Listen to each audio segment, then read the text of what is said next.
Good morning, কেমন আছো সবাই? নমস্কার, আমি পিঙ্কি ত্রিপুরা থেকে বলছি। আমার আরও একটি নতুন ভিডিওতে সকলকে জানাই অনেক অনেক স্বাগত। আশা করছি সবাই ভালো আছো আর আমিও অনেক ভালো আছি। গ্রামীণ জীবনযাত্রা সকাল থেকে শুরু হয়ে যায় সমস্ত কাজকর্ম সঙ্গে উনুনে রান্না।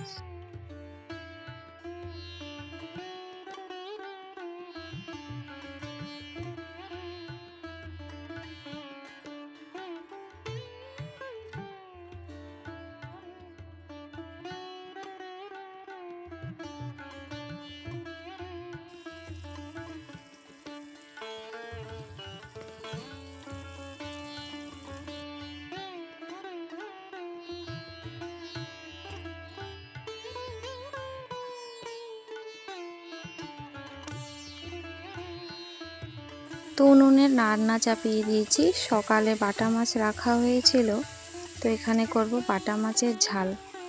তো বাবা বলেছিল যে এখানে লঙ্কা বাটা দিয়ে ঝাল ঝাল করে মাছের ঝাল করার জন্য, তো সেটাই করছি। তো এখানে বাটনায় কিন্তু আমি লাল লঙ্কা বেটে নিয়েছি, আর এখানে উনুনে রান্নাটাও বসিয়ে দিয়েছি। আর অফ ক্যামেরা অনেক রান্নাও কিন্তু আগে হয়ে গেছে।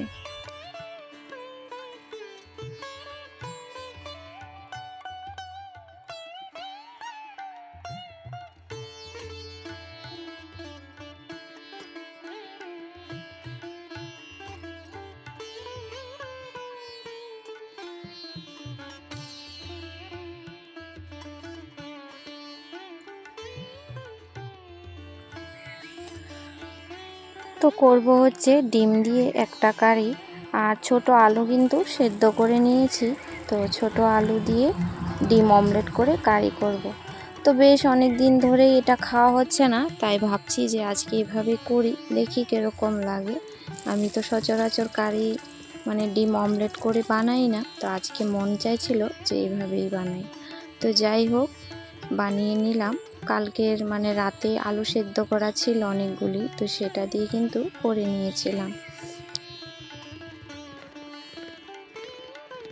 তো যে সকল বন্ধুরা তার আগের ভিডিওতে সুন্দর সুন্দর কমেন্ট করেছো, সবার জন্য অনেক ধন্যবাদ। আর পর্দার আড়াল থেকে যারা প্রতিনিয়ত সাপোর্ট করে যাচ্ছ, সবার জন্য প্রাণ ঢালা ভালোবাসা।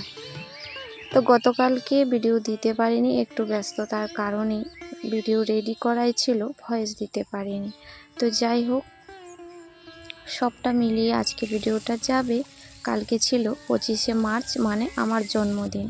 তো সবাই একটু প্ল্যান করে, যেহেতু আমি এখানে ছিলাম, তো আমাকে সবাই মিলে একটু সারপ্রাইজ করে দিল। আমার ছেলে আমার বাবাকে বলেছে মাকে আজকে জন্মদিনে সারপ্রাইজ দেবে। তো যাই হোক, জীবনে এটা আমার হয়তো প্রথমবার, সবচাইতে বড় পাওনা। তো আনন্দও ছিল, আর এরকম করে কখনো এই জিনিসটা আমি অনুভব করিনি, তাই একটু অন্যরকম অনুভূতি হচ্ছিল, যেটা তোমাদের সাথে ভালো করে শেয়ার করতে পারিনি।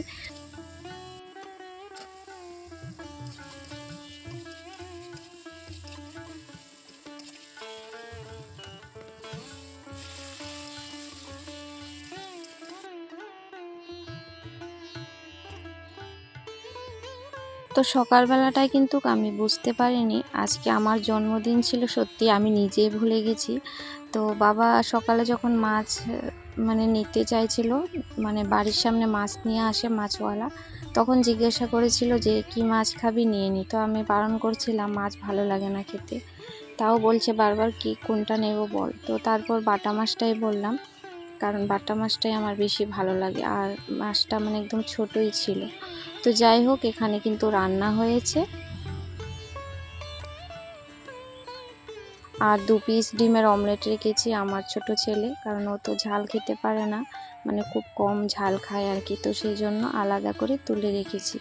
আর এখানে রান্না আমার মোটামুটি হয়ে গেছে, এখন সব কিছু পরিষ্কার করে নেব। আর রৌদ্রটা উঠেছে বেশ ভালোই, কাপড়টা দেওয়ায় কিন্তু শরীরে রাজি নেই, তার আগে তো রান্না হয়েই গেছে। আর এখানে কিন্তু গায়ের জন্য জল, এখানে ডাল চাল সেদ্ধ করার জন্য বসিয়ে দেওয়া হয়েছে।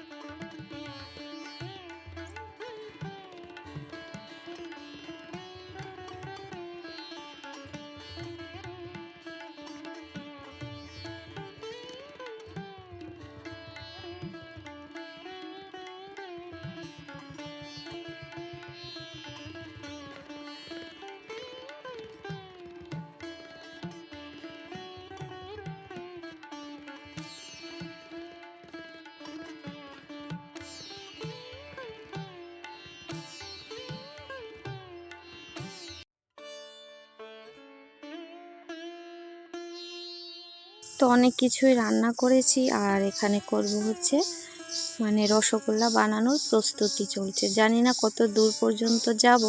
তো আমি অনেক দিন আগে একবার বানিয়েছিলাম, আর আজকে মানে দ্বিতীয়বার ট্রাই করছি। আর গোলাপ জামুনটা অনেকবারই বানিয়েছিলাম আগে, কিন্তু দেখছি এখন কি করে বানাবো সেটাই, রসগোল্লাটা। তো কিছুটা দুধ এখানে নিয়েছি, ছানা করব ফিটকারি দিয়ে, আর কিছুটা আগের দুধ ছিল তো মানে ছানা করানো, তো সবটা মিলিয়েই যতটুকু হবে বানাবো। তো নতুন নতুন কিছু বানানোর চেষ্টা করি, ভালো করে হোক আর ছাই না হোক, কিন্তু চেষ্টা করতে তাতে ক্ষতি কি, তাই না? তো মাও বলছিল যে ঘরে দুধ আছে, ছানা কাটিয়ে একটু রসগোল্লা বানা, তো সেই জন্য বানানোর চেষ্টাটা করছিলাম। তো যাই হোক, ছানাটা ভালো করে জলটা নিচড়ে এখানে দিয়ে দিয়েছি, মানে ভারী কিছু দিয়ে তারপরে এভাবে ঢাকা দিয়ে রেখেছি। আর এখানে কিছুটা মানে পরিমাণ মতো, আমার পরিমাণ মতোই দিয়েছি 1 লিটার জল, আর 450 গ্রাম না কতটুকু চিনি দিয়েছি, আমার ঠিক মনে নেই। তারপর এখানে যে ছানাটা ভালো করে মেখে নেব। তো আমার কাছে ময়দা ছিল না, আমি 1 চামচ মতো চালের আটা দিয়েছি। তো জানি না কীরকম হবে, অনেক ভাবনা চিন্তা করে কিন্তু বানানো শুরু করেছিলাম। আর এভাবে হাতের তালু দিয়ে এই যে কাঠের একটা থালায় ভালো করে কিন্তু মেখে নিচ্ছি। তো রেসিপি তো শেয়ার করছি না, কারণ আমি একদমই পারি না, বললামই দ্বিতীয়বার করে চেষ্টাটা চালিয়ে যাচ্ছি।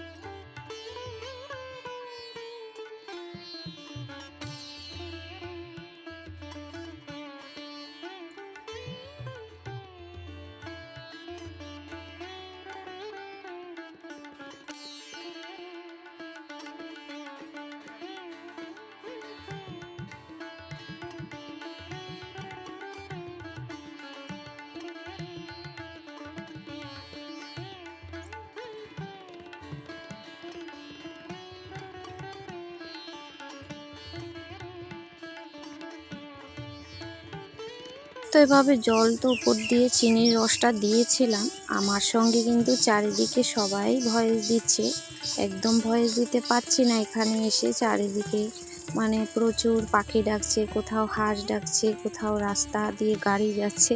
আমার খুব সমস্যা হচ্ছে সত্যি কথা ভিডিওর মধ্যে ভয়েস দিতে। তো তখন তো একটু ভালোই ফলেছিল, আর রসটা না ঠান্ডা হওয়ার পর রেখে দিয়েছিলাম 3-4 ঘন্টা, তারপর দেখলাম আরও ছোট হয়ে গেছে। তো যাই হোক, এখানে বিকেলবেলাটায় চলে এসেছি। এই যে এখানে কিছুটা মা বেগুন গাছ লাগিয়েছিল, আর গাছগুলি না বেশ মানে শুকিয়ে যাচ্ছিল। তো এরকম করে একটু জলটা দিয়ে দিলাম সেলোটা চালিয়ে, তো ভালোই বড় হচ্ছিল, কিন্তু জলের জন্যই গাছগুলো মরে যাচ্ছিল। তো এভাবে ছোটোখাটো কাজ করতে করতে কিন্তু দিনটা কেটে যাচ্ছে এখানেও। আর এরকম কাজ করতে ছোটোখাটো বেশ ভালোই লাগে, মজার লাগে। তো বেশি হলে করা যায় না, অল্প আছে বলে কিন্তু করে নিলাম। আর এখানে সূর্যি মামা কিন্তু ওনার বাড়ি চলে যাচ্ছে আমাদের টাটা করে। তো সন্ধ্যার পর থেকে এতটা ব্যস্ত হয়ে পড়েছিলাম, এই একটু সময়ের মধ্যে কিন্তু বাবা সমস্ত কিছু খরচা নিয়ে আসছে।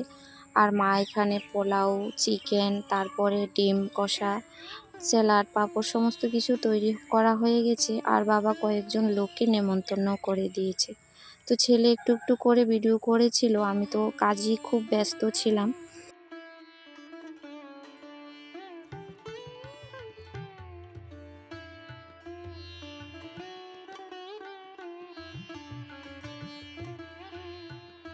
তো ছেলে আবার কেক নিয়ে আসছিল বাজার থেকে আসার সময়, তো কেকও কাটালো। আমি বলছিলাম আমি কেক কাটবো না, বলছে না কেক কাটতে হবে। তো মা আবার আমাকে একটা নতুন শাড়ি দিল গিফট, তো সেই শাড়িটা পরে কিন্তু কেকটা কেটেছিলাম। তো যাই হোক, কিছু ছবি শেয়ার করলাম। সবাই ভালো থেকো, সুস্থ থেকো।